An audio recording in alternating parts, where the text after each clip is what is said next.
दोस्तों आउं तव्हांखे ॿुधाईंदो हलां त मुमताज़ मौलाई जी ज़ाल कुछ महीना अॻु मुमताज़ मौलाई ते काफ़ी इल्ज़ाम हणी रही हुई ऐं हिन वक़्तु उहा मुमताज़ मौलाई जी ज़ाल ज़रीना बलोच किथे आहे, छा पई करे ऐं उहे कहिड़ा कम करे रही आहे जंहिंमें हुन जी बदनामी तमामु घणी थी रही आहे। ऐं मां तव्हांखे ॿुधाईंदो हलां त ज़रीना बलोच जे वीडियोनि ते हिन वक़्तु तमामु घणी तनक़ीद हली रही आहे ऐं उहे सोशल मीडिया जे काफ़ी प्लेटफॉर्मनि ते वायरल भी थी रहिया आहिनि।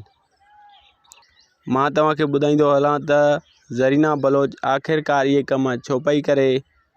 हा, उन्हनि जी वजह इहा आहे जो हूअ पहिरियां मुमताज़ मौलाई सां परिणियल हुई, इन करे हूअ मुमताज़ मौलाई जो हिन वक़्तु नालो बदनाम करण जी कोशिशि पई करे ऐं मुमताज़ मौलाई पाण परेशान आहे त हीअ आख़िरकार करे छा पई। नाज़रीन, हाणे हलंदासीं असां उन्हनि ज़रीना बलोच जे वीडियो जे तरफ़ ऐं ॾिसंदासीं उहे ज़रीना बलोच जा वीडियो।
नाज़रीन, तव्हां ये वीडियो ॾिठा ऐं यकीनन तव्हां छा महसूस कयो, इहा ज़रीना बलोच आख़िरकार चाहे छा पई, इहा कहिड़ा कम करे रही आहे, इन्हनि कमनि खे कहिड़ो लक़ब ॾिजे जो हीअ हिक नौजवान मुज़फ़र बलोच सां टिकटॉक जा वीडियो तमामु गंदा ठाहे रही आहे।